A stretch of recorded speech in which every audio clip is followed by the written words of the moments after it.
is, if God were real and all powerful, why would he allow people to make religions that contradict his greatness? And such as, for example, Christianity, in the views of Judaism, is idolatry, which would be forbidden. So, why would God create these, or allow rather, these conflicting viewpoints? So I want to add on to the question. Why does God allow us to believe there is no God? Why does God not make it that we can see him or we can prove him 100%? And the basic idea of Judaism is free choice. When God created the world, he created different levels of creation. There's inanimate, right? The earth. There's things that grow, trees, seeds, etc., fruits, vegetables. There's the animal life, and the highest level is humans. And the difference between human being and everything else is our ability to have free choice. But in order for us to have free choice, God has to hide himself. He has to give viable explanations that could happen that would be not believing in God. So, as you know, there's many explanations we can come up with creation of the world, how the world works, and the same with religions. There's religions that believe in God, they kind of change it a little bit, that are not quite all the way there. And that is the idea of Judaism, is free choice. But, and here's the big but, ultimately, when we study Judaism in depth, not just listen to sound bites or go after our emotions and stuff, we will come to the conclusion of the truth. It might take 1 year, it might take 10 years, it might take 50 years. But that's what Judaism is. Because we're studying the truth, ultimately, even though we have free choice to believe anything we want, the God did gave us the ability to come to the right conclusion. But for some people, it's easy. They're brought up with it and they have no questions. And for some people, it's a lifetime of study and questions. I see. I have one question based on that, though. Given that God allows free will and promotes it, if that, why does he allow this free will to drive them out of reason and spirituality into, like, possibly atheism or other contradicting religions, rather than finding or, like, shaping free will into aspiring to praise God in a certain unified religion? How would that be free choice if we have to choose to believe in God? Well, it would still be free choice as if it were our choice, but why doesn't he point us to our direction with evidence that we can learn and take on? Like, for example, it's still free choice that there are laws of thermodynamics, but us discovering them is free choice. So why doesn't he point us to himself that we can discover with free choice? He does. That's called a miracle. But we have a choice. Most miracles, not necessarily all of them, can't be explained by nature. Some miracles, either we say there's no explanation in nature, or we say we don't know the explanation yet, and then we could choose. Am I just going to say, well, I've got an explanation for it, or, well, that's pointing in God's direction. And yes, it's not easy because we live in a world where revealed miracles don't happen as much as maybe they used to, but it's still there, and we can still see God's hand in many things. We could choose not to. We could just say, oh, that was just a chance. That just happened by chance. Or we can see, wow, the chances of that happening is 0.0000. That's the hand of God. And that's choice. That's free choice. And that's really what it's all about. So, another question. So, because we are given this freedom of choice, and because some Jews have done this historically, and some Jews do it in the modern age, if we willingly decide to convert into a different religion, whether this is Christianity, Islam, or even one of the Eastern religions such as Buddhism and Hinduism, is there any sort of spiritual punishment in Olam Haba or in the next life, if there is any in the first place, or do we go right? So by definition, as a human being, if we have free choice, there's consequences to our choices. Okay? Some consequences happen straight away to our choices, right? We choose to drive drunk and we crash, we straight away get the consequence, right? And it's a choice. If I had no choice about driving drunk because I was a robot or I was an animal or whatever it might be, we might do something because the animal is a danger, but we don't give the animal a consequence because of their choices. A human being gets consequences because of their choices. So if we choose to do something that God asks us not to do, so yeah, we are separating ourselves from God.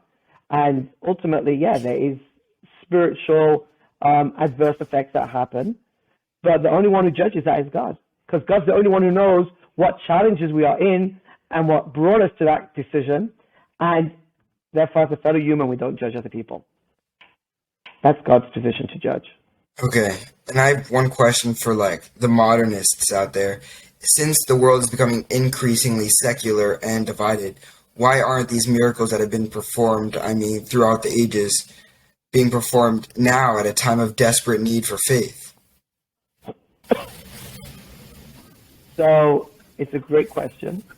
And two things to point out. In Jewish tradition, since 2,000 years ago, when the temple was destroyed, God's presence has been less revealed in this world. So although we do need it more, ultimately until the coming of Mashiach, the Messiah, his presence is less revealed. Second of all,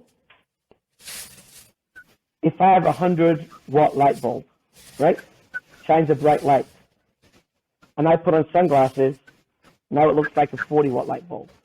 If I then put dirt over those sunglasses, I hardly see it. So it doesn't mean that God's miracles are not there. It doesn't mean we're a generation that we're covering over our senses and our ability to sense and be receptive of that miracle. Something to think about. But what I will say is, 300 years ago, there's a great rabbi known as the Baal Shem Tov, who revealed the teachings of the Kabbalah to made it accessible to every person, because until then, known as Chassidut. Chassidut is applied Kabbalah. It's the teachings of the mystical, the hidden parts of the Torah, and he made it accessible to the average student. Until then, it wasn't. And through studying Chassidut, it does give us this strength that even in a very modern world where we're becoming less attached to God, we can study these teachings, and many people have found it and given it them the ability to reconnect. I see. So as for miracles, it almost seems to me as if we, not that they're not there, but more we need to see it through a lens of gratitude. They're still there, but because of our modern world, with the goods and the bads, one of the bads that I've noticed is that people as a whole are less gratuitous. So you're saying that technically there still are miracles there, when you think about it, when you really absorb the information, but it needs to be seen through a more gratuitous lens. And it's our choice, right? It's our choice to see it as a miracle or to try to talk it away as something else. And sometimes the idea of talking away something else is convenient, because, if we accept that as a miracle, then it means, wait a minute, now I've got to make some more choices in my life about my decisions. Like, if there's God, maybe I have to change some of my decisions of what I'm doing. Maybe it's not just about me and what I feel, but maybe there's something higher that I have to take into account when I make my choices. So it's kind of easier to explain it away as something else and saying, you know what, that is a miracle. And the reason why we don't have like miracles in the modern age yet is because that time of desperation has not arrived yet. And if it does happen to arrive, that miracle would happen and it'd be like another revival of Judaism. You mean having a revealed miracle that everyone says that's a miracle? Well, yeah, like modern day. Splitting of the sea. a splitting of the sea or God revealing himself like at Mount Sinai. So that we believe is going to happen only when Mashiach comes, which we pray for every day. And it would happen at a time of like desperate need, because for like our followers out there, Mashiach usually come at like a time of division and separation.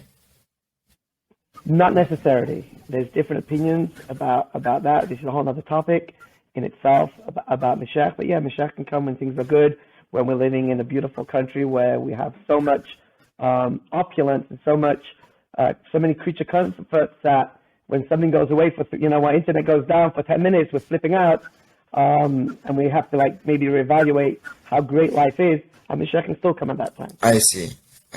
So any need for reevaluation, and that time of need can, like, even though the Mashiach is not here yet, that's where spirituality and faith plays a role, because you need to have faith that the miracle will come. So you need to have faith in those 100 light bulbs, even though there's dirt covering your lens. You need to still understand that they're there, even though you can't necessarily see them with so much obstruction. Right, but not just that. The faith should be even when things are going good. Should be, don't have anything to ask from God today. Life is good. I got up, got my job, everything is good, going on vacation. God, I'm good. No, we have to recognize that every day is a blessing. Every day that, that's the real faith. Not just when we're pushed in a corner, but when things are good. And I believe that's even the first prayer we say in the morning. No, the Modani or Modani if you're a girl. The gratitude you're expressing towards the beginning of a new day, that you made it through the night, that you're able to continue living. So, okay. So you're constantly seeing those 100 light bulbs. I mean, those 100-watt light bulbs, despite dirt or just clear lens.